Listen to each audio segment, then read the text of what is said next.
Welcome to You Can Do It. Today we're working on an Elu Chopsaw. They made this. These Chopsaws were either done under Elu brand or Dewalt. Originally they're all Elu because Elu designed them, and then Dewalt bought Elu and then they rebranded them. Some are in yellow. This is the 743. I've just picked this saw up actually. It's in pretty good nick actually. And these are, the older ones, quality wise, are so much better than some of the modern stuff they're making, which is a bit flimsy. Okay, so this is to the standard problem with these, with this sort of handle. It was a good design, it worked okay, but there was one little problem here, a design problem. But look what happens when you do that. Look, this is all screwed up. And look, the handle, it's gone there. This was far too, anyway, it doesn't matter why it's gone, so it's far too short here. It's just, and there was no support here, so basically all the force when you put anything down on here. So this is all tight and it's doing this. Now so this video is going to be about replacing this, fixing this, and also what's caused it to do that. Okay, so if you push that, if I push that, that pushes the blade, but it gets to a certain point, look, and I've taken the, and it gets to that point, look, it won't go anywhere any further. And then so you put more and more force on it, and if you actually look there, you can see that this handle here is cracked there as well. Look, because you put so much force on there, it ends up snapping it. Okay, so first of all, let's take this apart. So the way this works, you've got a pin here and a pin here. So let's just knock that pin out and that pin out. I use a little hammer, and actually I just used a torque bit drive. I just punch those two pins out there, which means that then this handle comes off. And if you can see, it literally just pushes down on that. So there's quite a lot of force pushing down on that, and that's why, if you actually look, it's broken there as well. It's broken in two places. One is there, and one is here. And if you can see, it's a bit of a crazy design because you've got one screw there and one screw there. So you're screwing this top part to the bottom part, just there and there. But there's nothing here, there's no support here at all. So of course that isn't strong enough there to hold all the force of you putting your hand here. So of course it's going to load that up and split it.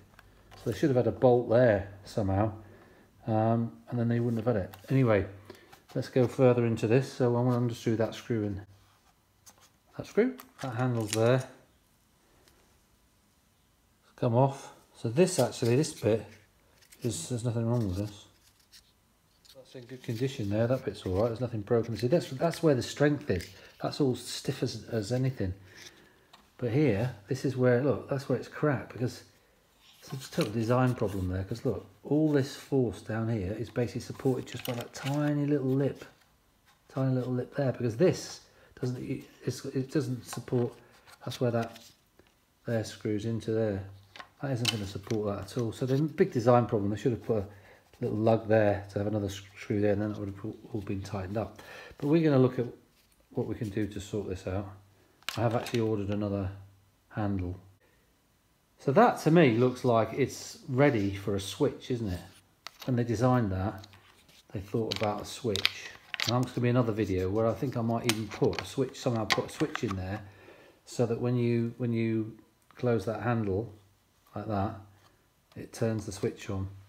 And because at the moment this saw, as soon as this saw is always running, you have to turn it off down there, but I prefer it if there's some sort of switch up here. But that's for a whole nother video. That one's all right. I need to get a new top, and then one of these.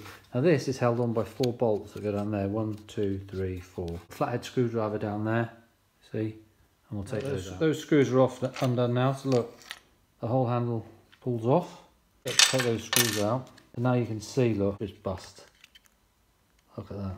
You see, it's really flimsy. I mean, if you think about it, look there. There's only that tiny little ridge there, and it's got a cut, a nice cut there. So it's perfect for a crap. I mean, they should have at least put a curve in there. Anyway, they've lived and learned. They've changed the design, but I'm sure that this was already set up for a switch. Anyway, so now I've got another one of those coming on the top. So here you've just got your little dust shield and your little thing here. It's quite an interesting setup here. So you push that there, that goes down, and the fact that you push that releases a little catch in here. if it's down there, it locks the shield, and if you push it down like that, then you can then start turning it. Now there's a problem, which I'm going to talk to you about in a minute, but the reason that that thing cracks as well is because if you actually look here, I've done some work on this, look, you see that this bit comes, instead of going down like that, it goes like that and jams. So I reckon we need to take this cover off and have a look further. So this is stiff, so that won't help it at all, so we don't want to crack the new one that we put in. So first is get some circular pliers, put them in here, and take your circular off. I need 2 hands for that, so let me do that now. Okay, this whole thing has to come off with the arm assembly. So we need to undo this bolt here, which is what this rotates on in here, this thing here, so that we can take that, that'll pull forward, then we can take the whole lot out. So let me undo this one here. Once the pin's out, this shoots back. Okay, because we're going to take this whole assembly off, and it's not just purely about taking this off, because it's this mechanism here, that one under here, look, that is not, I think it's worn at the top there. So we've got to knock this pin out here, just using a bigger bit there. I'll knock that pin out there, and she'll come, and presumably that's why there's a hole there, so that you can then put it back in. But I think that pin's worn. Right, and I've knocked it through. If you see up there, it's still hanging in. The mechanism can come off now, you see, and so the pin, you can see the pin still sticking out, and I'll pull that right out. Okay, so it's taken me a few minutes of thinking and trialing and messing around, and I've worked out a solution. Right, the reason that this handle splits is because when you're trying to push this down, a lot of lateral movement of these things here, and what happens is this twists, and it twists, and that results in it not working properly, which means you put far too much force on there, which means you crack the handle. Found out where the culprit is as well. Like, you see that pin there, you can see there, the gap there, the gap is quite wide, it's got to be 6 mil, right?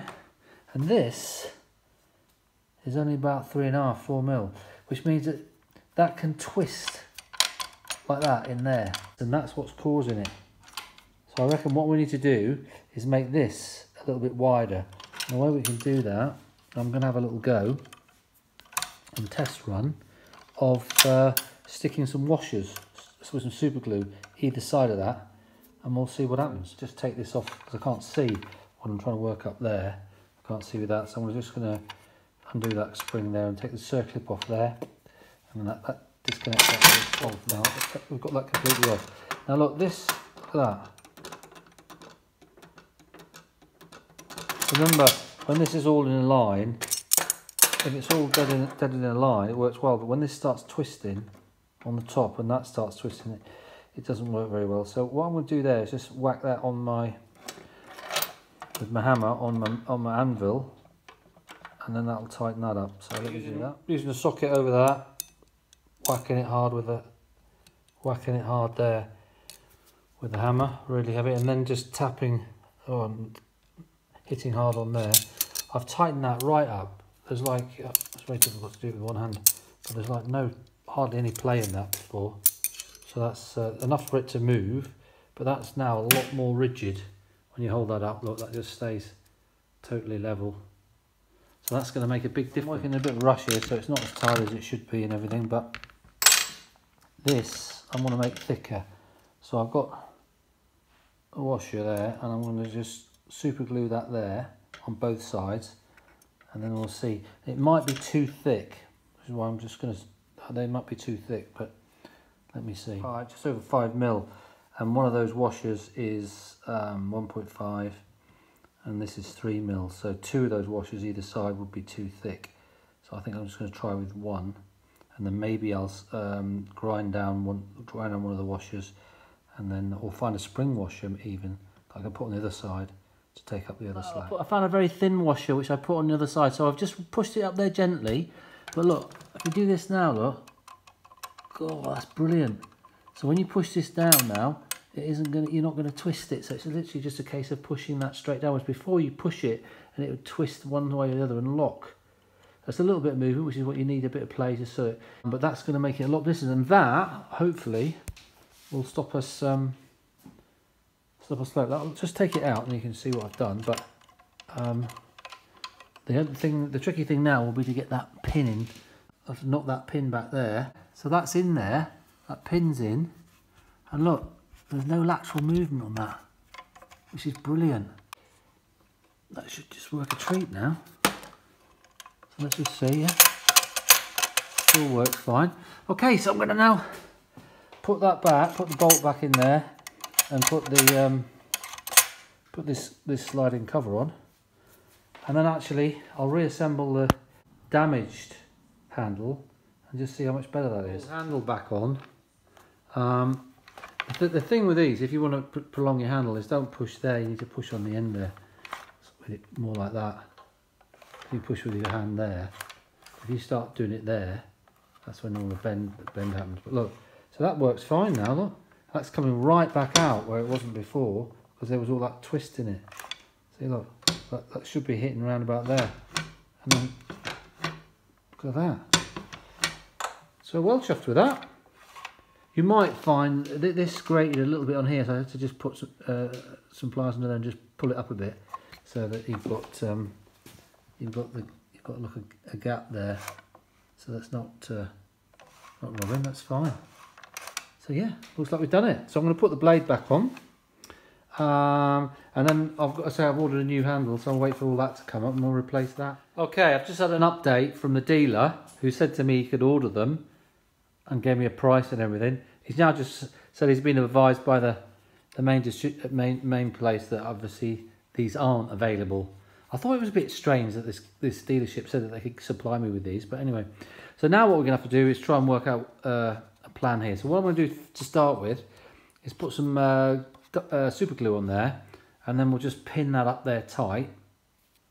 I'll put a screwdriver there and pin that up tight with some super glue just to hold that in place, so that when I then start trying to do a fabrication, you know, it's going to be in the right place.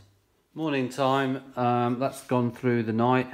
So what I did there was I actually put some like JB Weld epoxy resin on both sides, on this side and this side.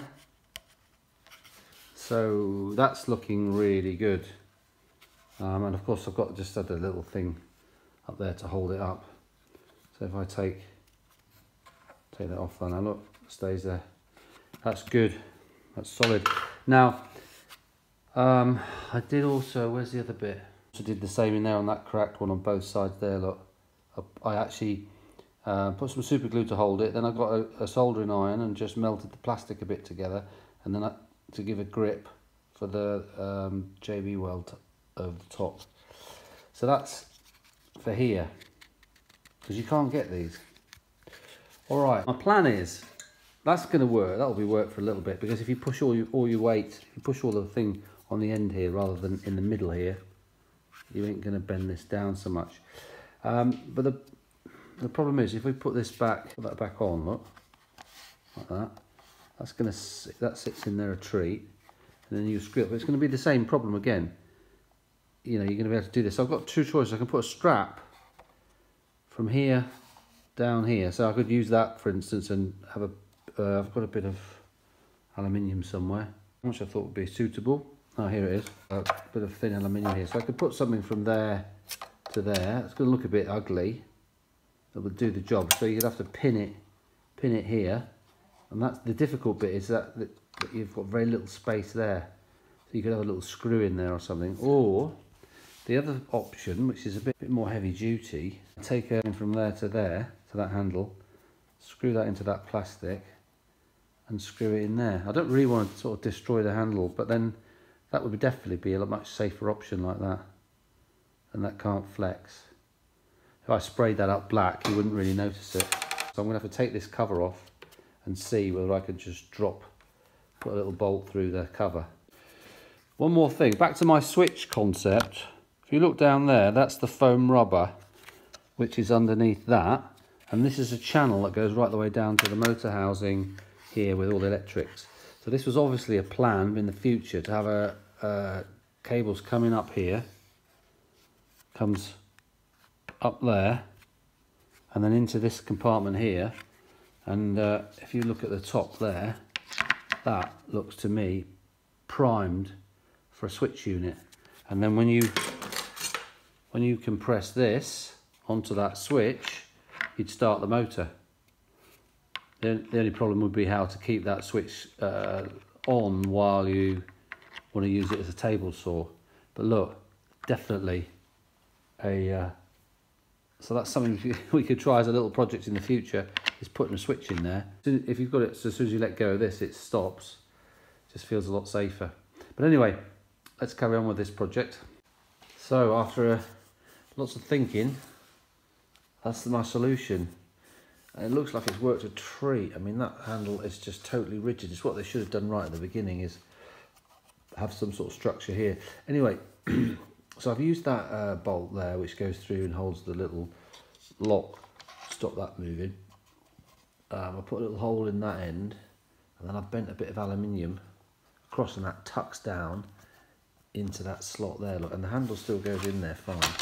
But look, you see now, look, that opens right up to there. It's perfect. Whereas before it was only open to about there. So it goes right up to there. Plenty of space in there. I haven't had to drill this and do that. I can save that in case this doesn't work a long time. But it's totally rigid, that handle now. So look, that won't move at all. So that's fixed it all up. So I'm looking forward to using this now. That's all fixed up. I'll just check it it's all true with all the angles and everything. And then it's ready to start working in construction. So that's the Elu and Dewalt handle on the earlier ones, completely fixed. But the secret is rather than trying to push it here, you've got to push it here. So you've got to use a palm of your hand here and use it like that. But yeah, that saw's good to go. Hope this video's helped. If you like, subscribe. If you like the channel, subscribe. Send me a comment. If I can help, I will. You can do it.